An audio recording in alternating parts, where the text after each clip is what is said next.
I forgave my son even when he sold my house behind my back and never came to the hospital when I had a stroke.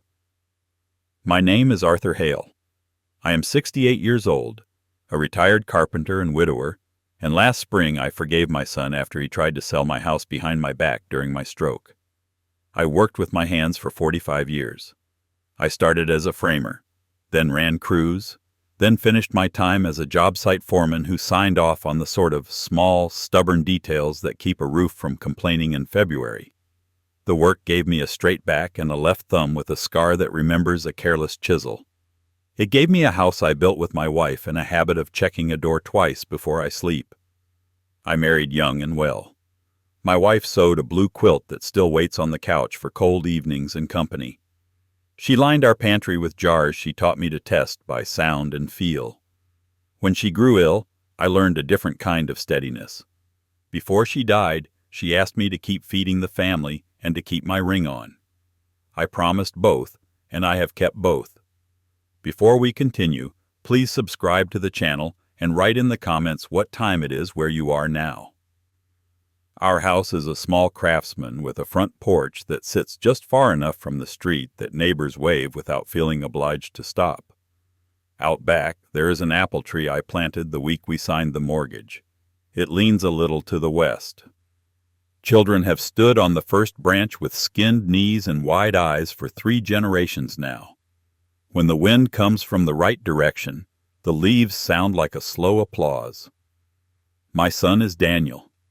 He grew up in this house, left it, came back to it, and never stopped relying on it in ways that were sometimes good for him and not always good for the rest of us. He was 10 when he broke Mrs. Kramer's kitchen window with a baseball. He was 19 when he told me he was in love and brought the girl to Sunday dinner with flowers he had forgotten to remove from the plastic. He married her. They gave me 2 grandchildren, Emily and Ben.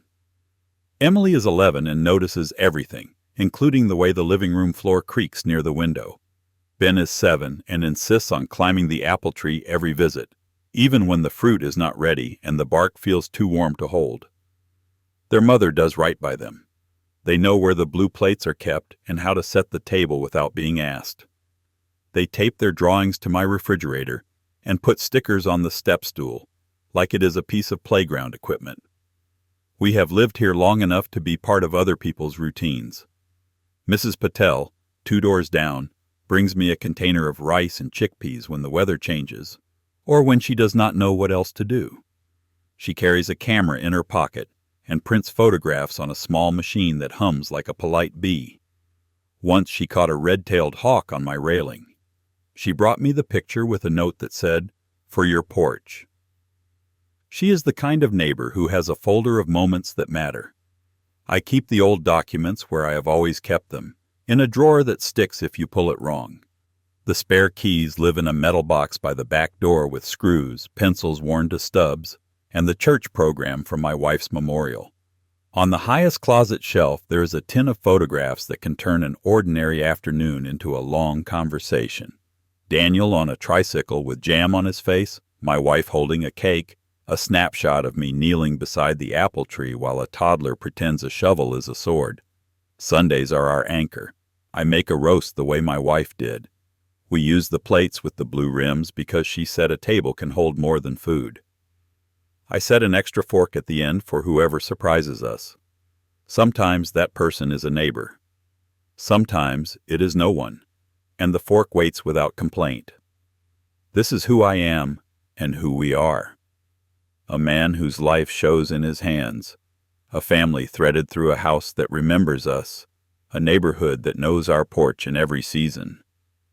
I believed a home could enforce the promises we made to one another.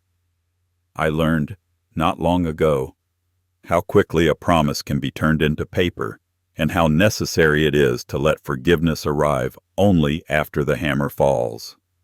The night I lost my words, my son let the hospital ring through, and by the time my mouth worked again, my front door belonged to a new key. It started small. I was rinsing a coffee cup I did not need, habit more than thirst, when the right side of my vision cut away, like someone had pulled a curtain across half the morning. The cup thudded in the sink. I tried to say no, just to hear my voice. What came out was a sound I would not recognize as mine if you played it back 100 times. My left hand went soft and foreign, glove over wood, and my ring felt suddenly too heavy for a finger that could not remember it. I knew the tests because Mrs. Patel's husband went through this 2 winters ago. Smile, show your teeth, lift your arms like you are holding invisible buckets. I smiled and watched one corner stay lazy.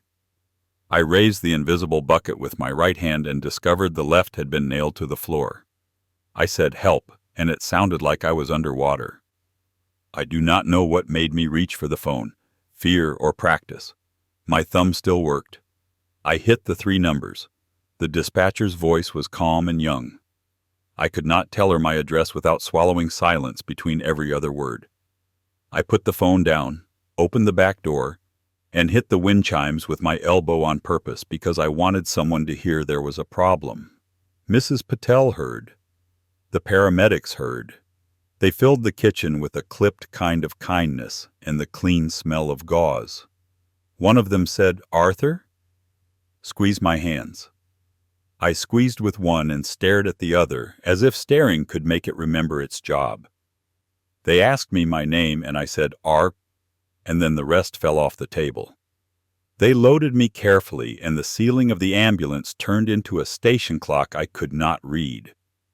In the emergency room, everything happened at once and one at a time. A nurse cut my sleeve. Someone put an oxygen line on my face. Someone else said CT now.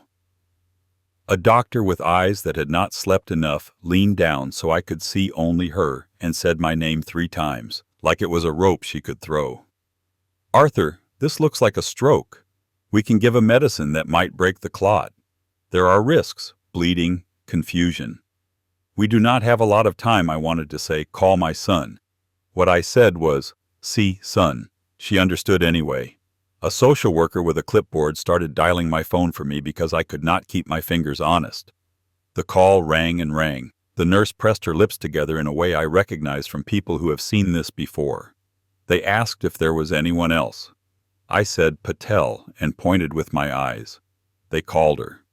She answered on the second ring and arrived in a cardigan and house shoes, her hair still pinned back with a clip that looked like a small black bird. "Do it," she told the doctor, after the risks were explained again for both of us. He would want to keep the use of his hands. She looked at me for a yes.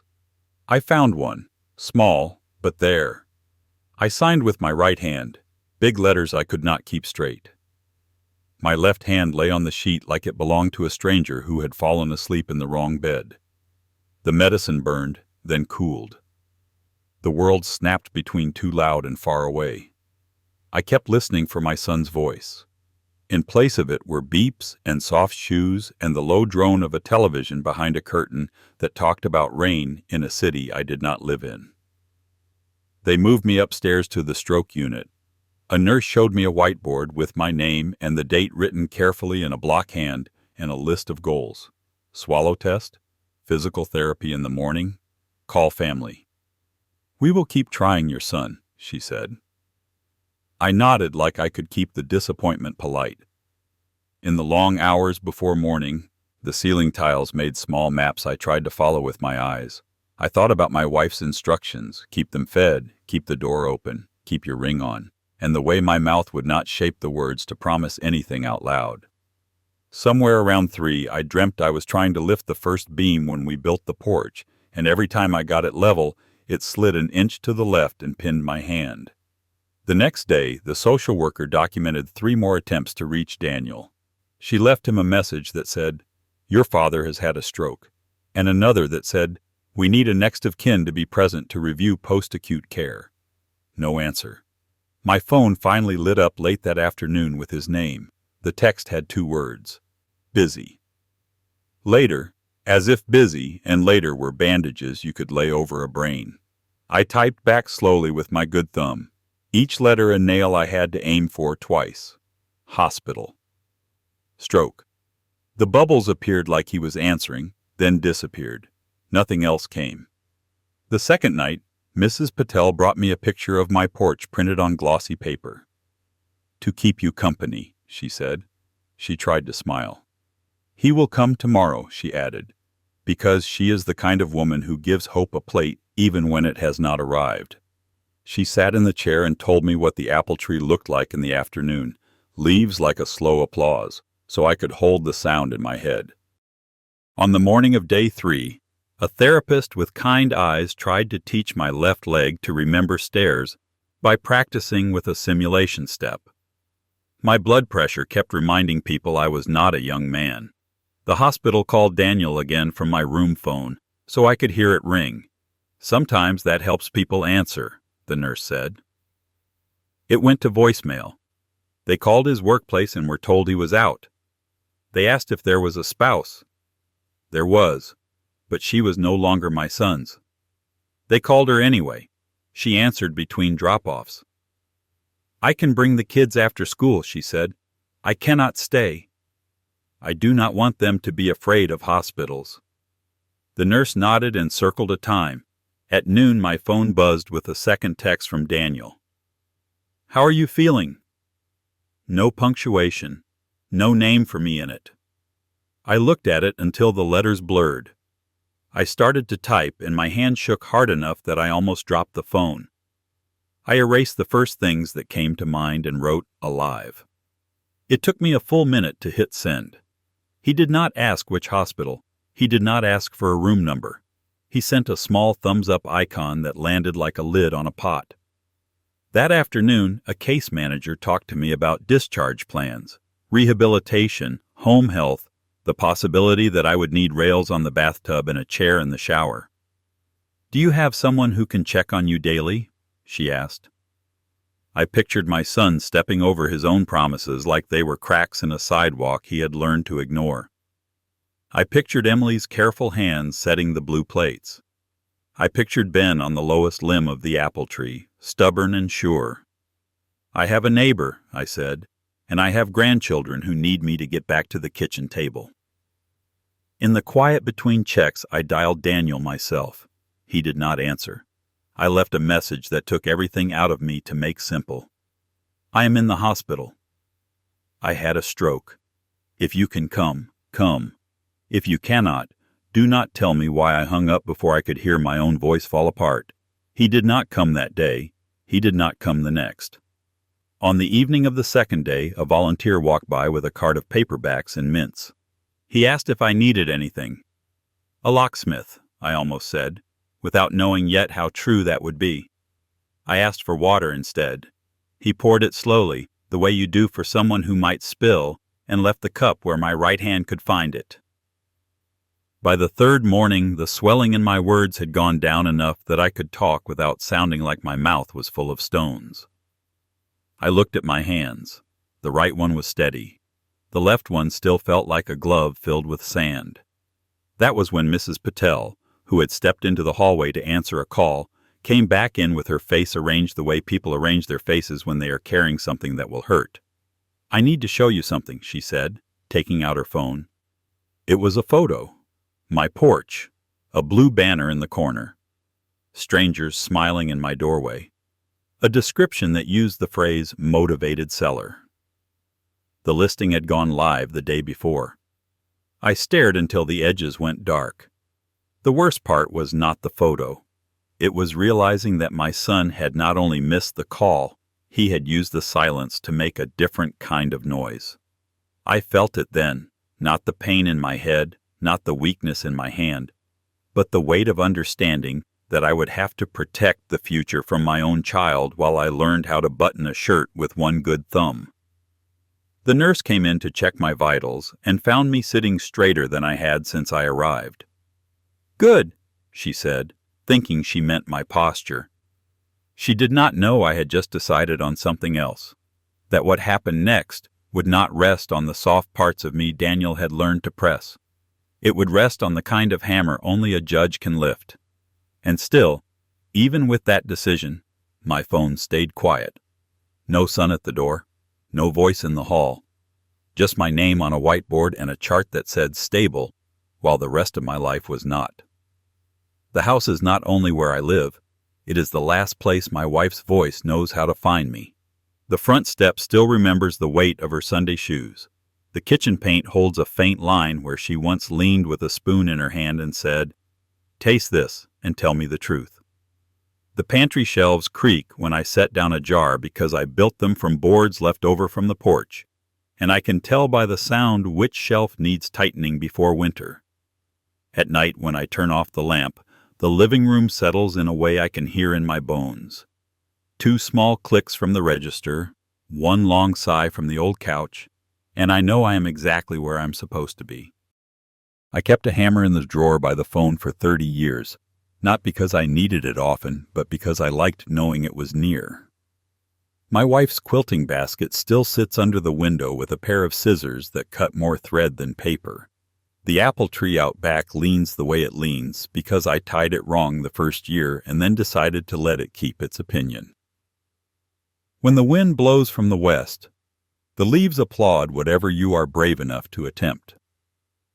Lying in a bed that smells like bleach and plastic, I repeated these small facts to myself like prayers. Quilt under the window, hammer in the drawer. Apple tree, first branch low. Blue plates in the hutch, 2 hairline cracks only I can find. I did not want a nurse's hand on my wrist or a whiteboard telling me today's goals. I wanted my ring to leave a circle on the kitchen table because I had washed my hands and forgotten to dry them, and then laughed because she would have scolded me for the watermark. I wanted to make a roast too big for one man and set out the blue-rimmed plates anyway. "Your swallow test was good," the speech therapist said on the morning they started talking about discharge. "You can take small sips on your own." "Slow, please." She smiled at the way I held the cup, right hand steady, left hand still stubborn. "Do you have someone at home?" "I have a neighbor," I said. "I have a house that insists on being lived in." The physical therapist had me practice a few steps with a cane. "Up with the good, down with the bad," he said at the pretend stare, and we both pretended the bad leg was only borrowing that name. A case manager circled dates on a calendar and spoke carefully about rails, shower chairs, follow-ups. The social worker left one more message for Daniel because that was her job. Mine was to sign papers with a hand that felt like mine again and keep the pen from sliding toward a fault line. When the nurse snipped the plastic bracelet from my wrist, I felt lighter than the loss of an ounce should allow. She folded my discharge papers into a manila envelope and set it where I could not forget it. "Do you want a wheelchair to the curb?" she asked. "I want the part where I walk," I answered. She nodded and did not argue with a man who had earned a little dignity. Mrs. Patel had offered to drive me, but pride can be a stubborn passenger. I told her I would be fine in a cab and promised to call when I was inside. The driver did not talk much. He drove with the radio low and the windows just open enough to let in the late afternoon. I watched the city change through the glass, brick and glass, and then trees that knew my name. 2 blocks from my street, I asked him to stop. "I will take it from here," I said, and paid with cash I had folded too many times. He pulled away slow, like a man leaving a friend on the side of the road with an unspoken wager on his stride. I stood for a moment and took inventory. The air did not smell like antiseptic. A lawnmower complained somewhere nearby, and a dog objected with exactly 2 barks before deciding it was not worth it. Children's voices rose and fell at the corner like birds testing the sky. My cane ticked gently against the sidewalk in a rhythm I could match if I kept my pride quiet and my steps honest. As I walked, I passed the spot where Emily once insisted on drawing our house with chalk and accidentally gave it a chimney on both ends. The rain had taken the colors, but I could still see the outline in my head. Ben had a habit of hiding small rocks in the strip of dirt by the curb and announcing them as treasures on the way back to the car. I glanced down out of habit and saw one of his treasures glinting, just a shard of glass catching light, but I let it be. There is a time to pick things up and a time to leave them where they are. Turning onto my street felt like stepping into a photograph I had kept folded long enough to crease. There was Mrs. Patel's porch with the hanging fern she scolded like a child when it wilted. There was the maple that forgets every summer how much shade it owes everyone.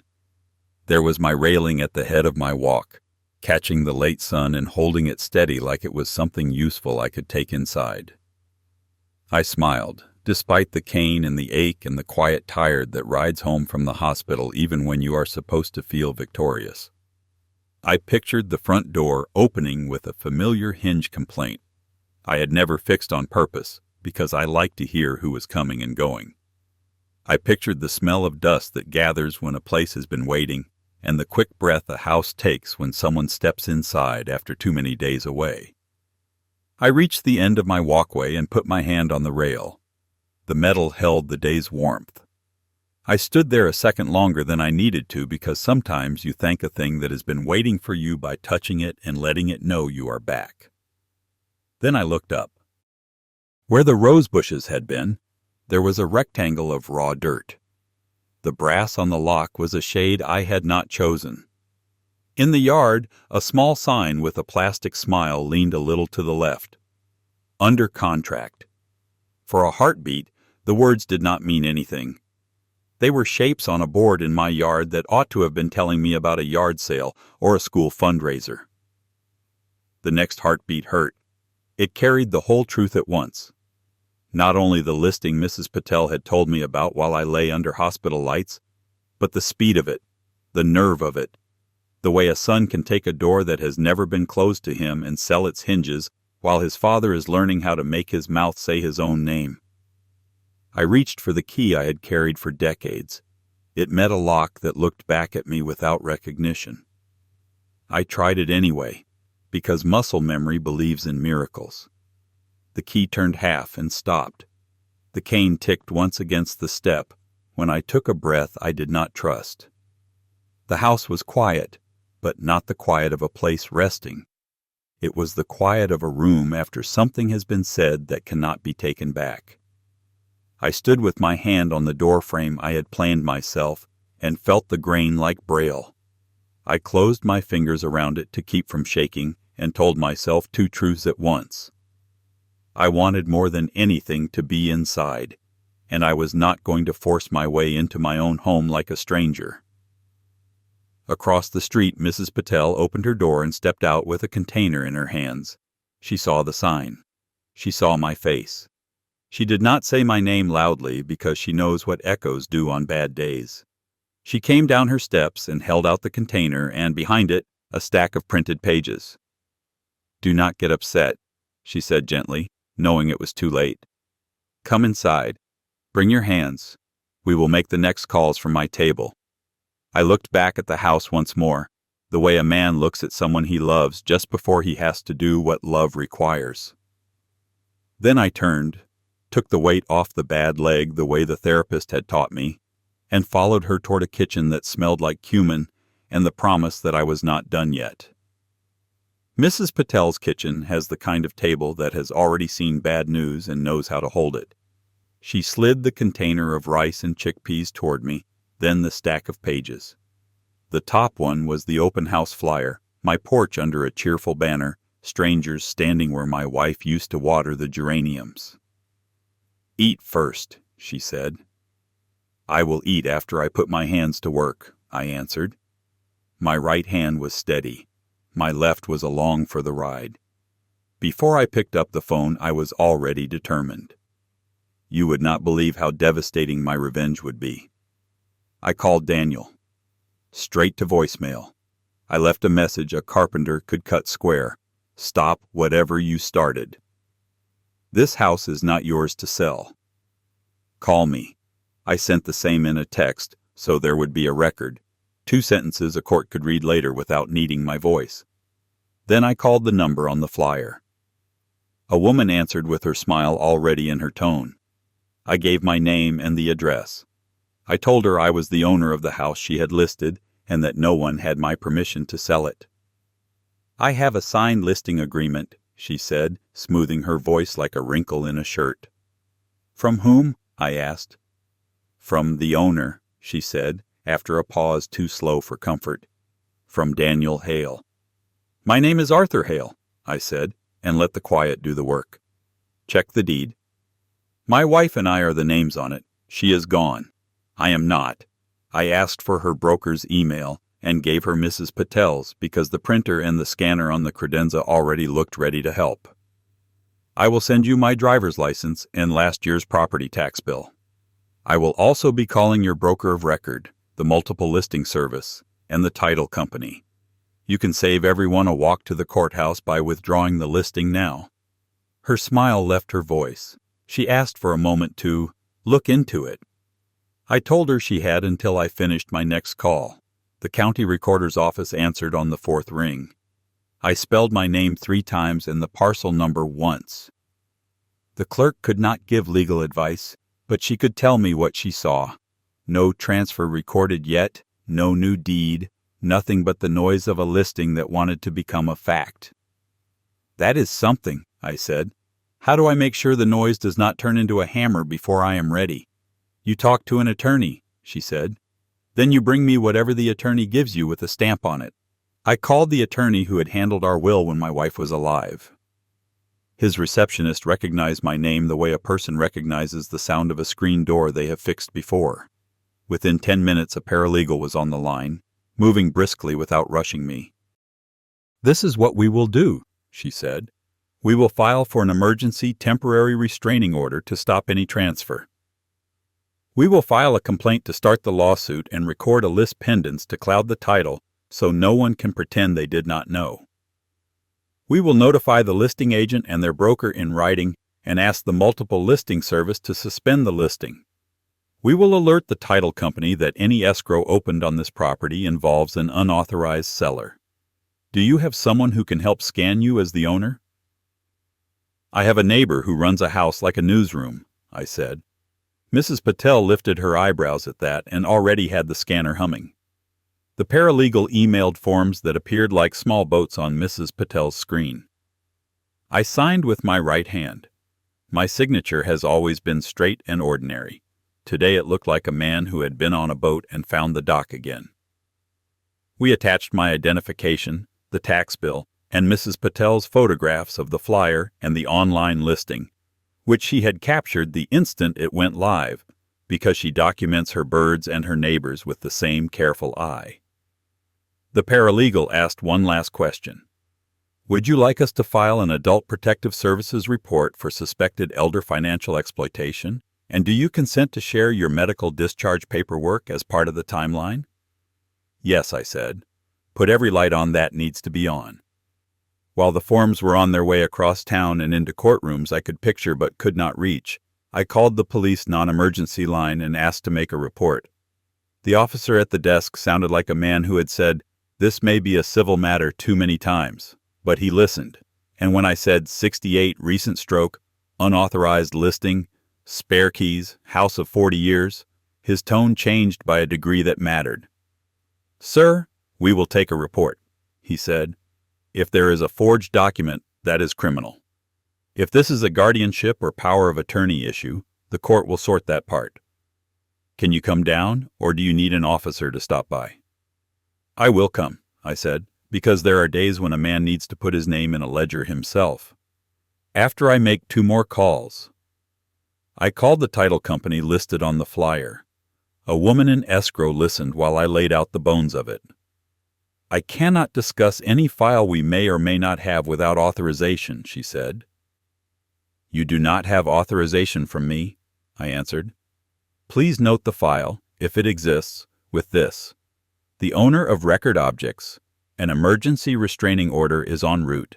A lis pendens will follow, and Adult Protective Services has been notified." She said she would note it. I believed her, because people in escrow are trained to respect anything that could grow teeth. I called the multiple listing service. Mrs. Patel had already taken screenshots with timestamps. The representative on the phone asked for the listing number and the address and then told me she was flagging it pending verification of ownership. She said the broker would be contacted. She said the property would not be shown until it was cleared. She said a lot of things in a voice that liked rules. I liked her instantly.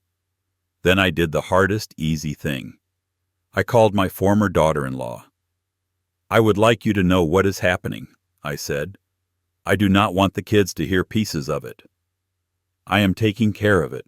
The house is not going anywhere." She let out a breath I could hear catch in her throat. "Thank you," she said. "Do you want me to tell Daniel?" "No," I said. "He will hear me when the judge says it louder." When the paralegal called back, her voice had the quiet triumph of someone who had just watched a clerk stamp a page in the right place. "We have the temporary restraining order," she said. "We will have a process server posted on the door tonight. The lias pendens is recorded. The listing has been suspended pending verification." The broker called me personally a minute ago to apologize. I looked down at my hands. The left had curled, not in weakness now, but in something like resolve. The right held the phone the way it had once held the handle of a hammer. Balanced, sure. Daniel finally called. He must have heard the gears turning, or a friend had tried to make a quick commission and met a wall. The room on his end echoed. He opened with anger like it was a coat he thought would protect him. He told me I was ruining whatever plan he had put on thin stilts. He told me I was embarrassing him. He told me I did not understand. "You are right about that last part," I said. "I do not understand how a son sells his father's house while the father is learning to talk again." There was a sound I remembered from when he was 10, and I made him walk with me to Mrs. Kramer's to apologize for the window.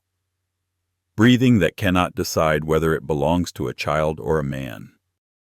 "I'm going to say this once," I continued. "I will not shout. I will not argue. I will not be your excuse. The judge has already signed an order. The title is clouded. If anyone steps on my porch to show that house, they will step on a copy of that order with a date and a seal. If you come here, you will knock, and I will answer. If you try anything else, you will meet someone whose badge is heavier than my door key." He hung up. I let the silence sit where it fell. "Eat," Mrs. Patel said again, softer this time. I took a bite and found I was hungry enough to finish the whole plate. When a man has put his name to the right pieces of paper and set them in motion, his body remembers that it is allowed to need ordinary things. We went to the station, Mrs. Patel walking half a step behind me like a witness who is also a friend. I gave my statement. I kept my sentences simple and true. The officer's pen made a steady sound against the form. He gave me a case number and a copy for my file. I put it in the envelope with the court papers and wrote the word "House" on the front in letters big enough for anyone to read. By the time we drove back, a white square was taped to my door at a careful angle. The temporary restraining order. It looked like nothing, paper and tape, but I knew the weight of it. I touched the edge of the page the way a man touches a beam he has just leveled, feeling for the moment when everything shifts from almost to right. "Justice is not a shout," I told Mrs. Patel. "It is a series of stamps and signatures that add up to a hammer." "It is also dinner on Sundays," she said. "Do not forget that part." "I will not," I said, and meant both. That night I sat at Mrs. Patel's table with the court paper still fresh on my door and tried to decide which kind of father I was going to be from here on out. There are only two, when a son starts using your kindness like a key. The father who keeps explaining and the father who starts protecting. I put my ring on the table beside the manila envelope and chose. I wrote down the order of things the way a carpenter lays out cuts, square and in sequence. I did not write adjectives. I wrote facts. Hospital, stroke, listing door, keys. I wrote the sentence that mattered most. I did not authorize the sale of my home.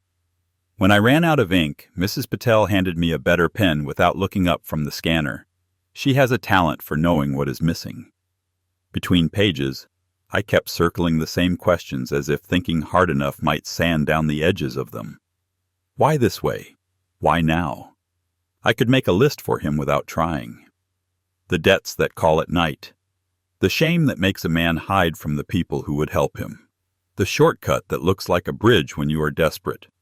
And then the easier answer I did not want. Because every time he asked me to move the line, I picked it up for him. I said yes until yes became a language we spoke without understanding what it cost. When the paralegal called to say a hearing had been scheduled right away, I asked her to promise me something I knew was not her job. Please do not turn him into a villain in a story. Just show the judge what happened. We will present the facts, she said. You will do the rest by being who you are. I did not sleep much. Around 2 in the morning, my phone lit up with Daniel's name. I answered because there are calls a father takes even when he knows exactly how they will sound. He did not greet me. He started with a wound wrapped in accusation. You always cared more about that house than about me. No, I said. I cared about that house because I cared about you. I wanted you to bring your children there, not your plans. I was trying to fix it, he said. I was trying to make it right. You were trying to make it fast, I answered. Right is slower. I let that sit. Son, you have taken a lot from me. You do not get to take my name and write it under your signatures. Silence. Then he started to explain the kind of men who call when you owe them and the kind of fear that lives under a bed even when you leave the room. I believed him about the fear. I did not let it rewrite the rules of our family. You need help, I said. Not a door you did not pay for. He hung up before either of us said anything we would have to live inside later. In the morning I put on a clean shirt and found a tie that still remembered a good knot. My left hand did not trust the mirror yet, so I tied it with my right in patience. Mrs. Patel drove. The courthouse smelled like old paper and 100 decisions. On the bench outside the courtroom, a young couple whispered in separate directions. A man in a suit rubbed his eyebrows as if he could erase a mistake with friction. I sat with my envelope and did something I had not done honestly in a while. I prayed, not to win, to be steady. Daniel arrived late enough to make an entrance and early enough to claim he had always meant to. He looked older in the ways that come from nights spent bargaining with yourself. He did not meet my eyes. He had a man with him whose briefcase made a sound like confidence when it hit the floor. When the clerk called our case, the room went the kind of quiet that makes every cough sound like a verdict. The judge looked like every judge I have ever imagined. Patient, tired, allergic to drama. She asked me to tell her what happened. I told her in the same voice I used the day I made Daniel walk next door to apologize for Mrs. Kramer's window. Steady, without embroidery. Hospital, stroke, listing door, keys. I did not say what it felt like to see strangers smiling on my porch. The photographs on the evidence table did that part for me. Daniel's man tried to make it sound like we had talked, like there had been a plan, like a son was stepping up because his father was declining. The judge used her eyebrows to make him sharper and then asked one question that was not about paperwork. Mr. Hale, did you intend to sell your home? No, I said. I intend to be buried from it.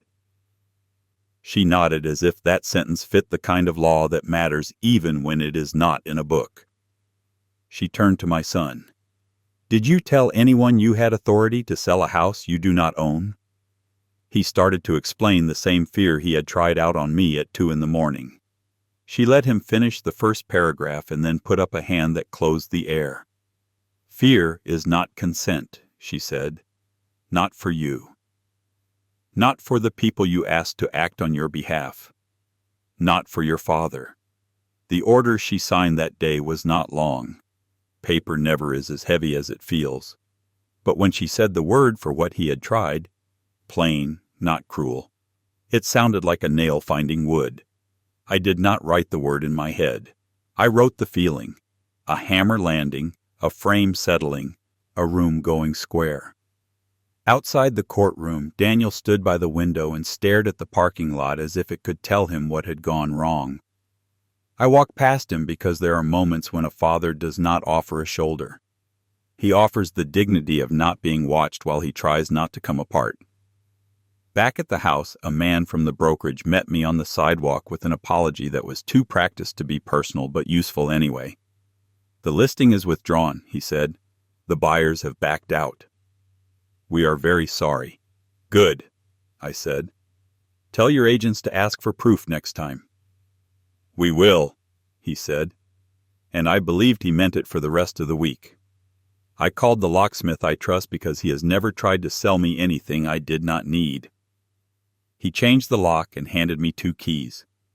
I held the second one longer than you should hold a piece of metal, and thought about all the times I had copied keys for people I loved. Keys are trust turned into brass. I had been handing out mine like party favors. That ended on my porch in the late sun, with a new lock that answered only to me. Inside, the house breathed. It always does when someone comes home. I leaned my cane by the hutch and put my ring next to my wife's photograph the way I do when I need to feel married for a minute. I let the quiet tell me where I was. I stood where the blue plates live and decided the next part without asking permission from anyone living or dead. This place would be pulled past his reach, not as punishment, as a promise. As punishment, the hammer of justice was coming. I would not forgive my son in the blink of an eye, not before he faced what he deserved and what still awaited him. That night I sat with the attorney and signed papers that would make the house skip a generation without skipping love. We talked about titles and trusts, but what I heard was the sound of a door being moved to a higher hinge. I thought of Emily tracing the pattern in the table with her fingertip, and Ben asking if the apple tree still leaned the same way, and I felt something like rest for the first time since the hospital. My phone buzzed with a message from Daniel that tried again to make me the reason he had chosen the worst of his options. I read it twice. I did not respond. Not because I had stopped loving him, because love had to stop leading me around by the nose.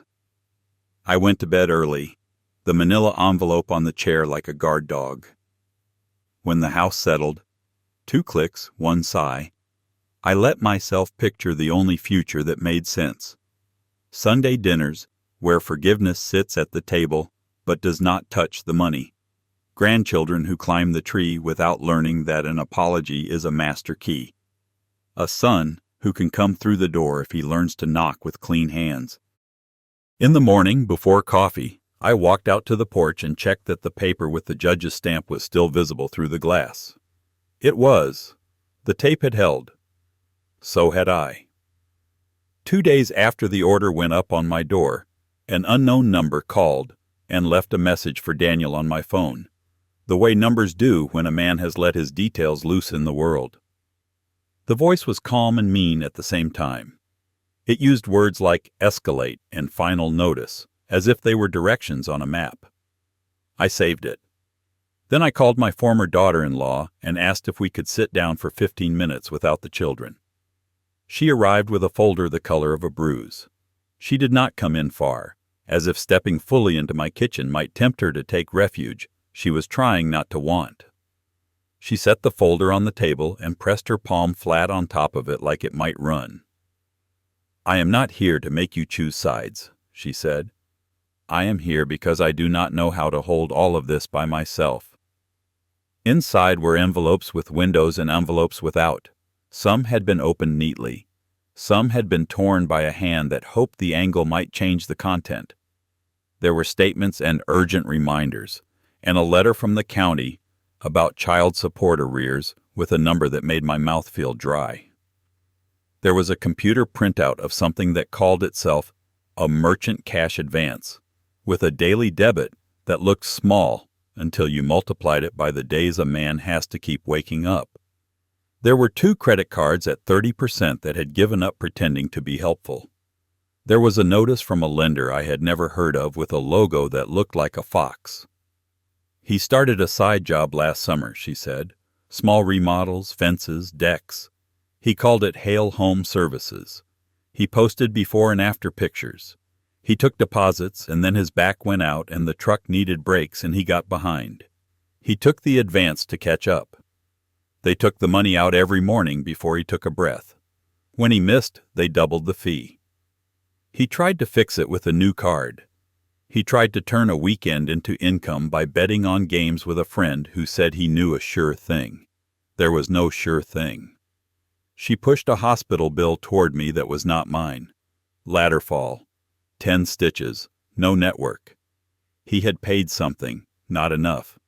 There were notes in his handwriting that read like bargains with himself. Call Tom Reloan. Just one more week. Dad after Sunday? That last one made something in my chest buckle and then stand up again. What did he tell the kids? I asked. That he was working, she said. Sometimes he was. Sometimes he was hiding from a phone. I pictured a man checking his account at 6:02 a.m. and finding less there than the night before, because he had signed a contract that called his hope a receivable. I pictured him turning off the ringer at dinner so their mother would not see him flinch. I pictured him reaching for the easiest door left to him, mine. Thank you, I said, because a person who brings you the truth spends something to do it. Can you ask him to meet me? And tell him to bring everything, not the excuses. The paper. She nodded. He will not want to. He does not have to want to, I said. He just has to show up. We met at a diner near the bus station because coffee there does not pretend to be anything other than honest, and the air is always full of people in the middle of changing something.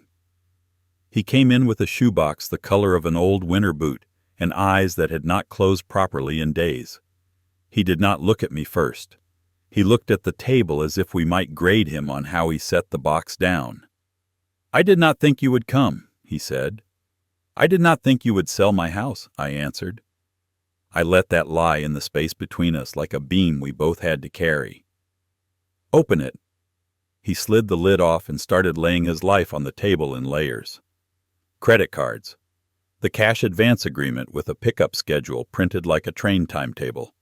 A letter about a wage garnishment that had not started because there was nothing steady to grab. Notes from customers with words like disappointed and behind schedule, and once, come get your tools off my lawn. A disconnection warning. The child support letter with the arrears circled. A receipt from a sportsbook app I did not understand and did not need to. How much? I asked. He swallowed. All together? 48 on the cards, 15 on the advance, 9 and change medical, 3 and... He stopped himself. 3 and 6 for child support. He said the last part with his mouth like it was a foreign language he was ashamed to be trying. And income? I asked. It swings, he said. It used to swing up. Lately it swings like a door you forgot to latch. And the house, I said, not as a question. I was going to fix everything and pay you back and... He looked at me then, really looked, and saw he could not hang any more fabric on that frame. I panicked, he said. It felt like drowning and your porch looked like a dock. He told me about the men who call after midnight and the way they make quiet threats that still manage to rattle dishes. He told me about the friend with easy answers and the bet that almost hit and then did not. He told me about waking up with his chest like a fist and thinking, just once, if I can clear the worst of it, I will be the man I tell the kids I am. Some of it was new. Most of it I knew from the shape of his life already. None of it made any of it right. I can help you, I said, and his shoulders dropped half an inch before I finished the sentence the way it needed to be finished. I will not give you money. He opened his mouth. I held up my hand. I will sit with you while you call the people you owe and tell them facts instead of silence. I will pay for one appointment with a counselor who will talk to you about how you make decisions when you are afraid. I will watch your children while you go to a meeting where other men say out loud the things that chase them at night. I will introduce you to a foreman I trust who pays on Fridays and expects you to show up on Mondays. I will stand next to you when you apologize to your daughter and your son and tell them exactly what you did. And if you want me to, I will be there when you tell them what you are doing to fix it. He stared at the salt shaker like it might show him a different ending. What about the house? He asked. The house belongs to your children when I am gone, I said. That is not a punishment. That is a promise. You do not get to use it. You do get to eat at its table on Sundays if you come when you say you will and leave when you need to. He nodded slowly. Anger passed across his face like a cloud that forgot which direction it was supposed to go. "What does a second chance look like?" he asked. Not in defiance this time, but like a man holding the shape of a tool he has not learned to use. "It looks like this," I said, taking out a pad and making a list the way I have made cut lists my whole life. 1. You call the advance company today with me on the line and set up a workout that does not involve my address. 2. You delete the app that pretends to be a job. 3. You meet the counselor Tuesday at 4. I will book it. 4. You go see Luis at the yard on Wednesday at 7 a.m. He will hand you a hard hat if you arrive on time. 5. You bring me a written plan for the child support arrears by next Sunday dinner. 6. You do not ask me for money. You ask me for a ride or a reference or a witness. 7. You show up. To work. To your children. To my porch. He made a sound I had not heard since he was a boy, who had lost his way in a store and then found my leg. Relief and fear mixed together.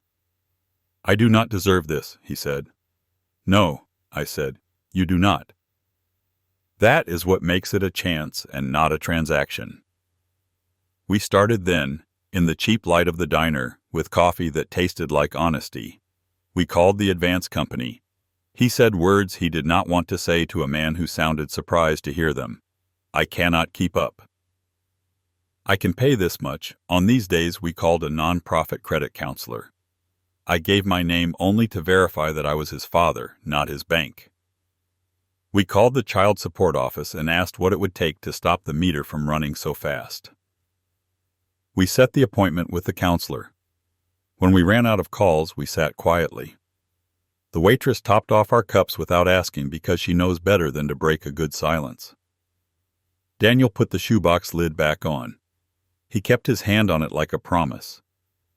On the way out, in the grease-bright parking lot, he hugged me. It was not a warm hug. It was a necessary one. He stepped back and wiped his eyes the way a man does when he is not sure whether he deserves to be seen having them. "Sunday?" he asked. "Yes," I said. "By yourself." With clean hands he nodded once, like a novice learning a rhythm. Then he left, carrying the box that had been heavy when he arrived and now, somehow, seemed to weigh the same but differently. At home I put my ring beside my wife's picture and told her what I had done. "It is not mercy," I said, though maybe it was. "It is a boundary with a door." The house breathed the way it does in the evening, 2 clicks, 1 sigh, and I believed, for the first time since the hospital, that the future might be something we could build carefully and well, even with a hand that still remembers being weak. By autumn, the house had stopped bracing for bad news. Sundays held steady. Daniel arrived early, washed his hands, and put his phone away. The second week, he brought pay stubs. The third, he set a small tin on the table. My spare keys, labeled Dad. I put them back in the metal box by the back door and felt something settle that had been loose for months. He kept the appointments and laid out 2 receipts for the kids to see. Child support paid, child support scheduled. Emily read the amounts like headlines, then pulled a pencil from behind her ear and sketched the apple tree with the first branch low. She wrote, "A place that is ours," and taped it to the refrigerator where everyone could see. The house learned him again. He replaced a porch step, cleaned the gutters with Ben passing brackets like trophies, built a cedar birdhouse for the maple. I took the judge's paper down from the glass and filed it under house. The lock stayed new. On a warm evening we ate outside. After dishes, Daniel looked at his hands, scarred, nicked, clean, and then at me. "Thank you," he said. "You are welcome," I answered. That night I set my ring beside my wife's photo and told her what mattered. He is trying. The door is open. The money is not. The house breathed, 2 clicks, 1 sigh, and kept the promise we rebuilt. My grandpa's words really happened. I believe him. If you want more true tales stories like this, hit subscribe.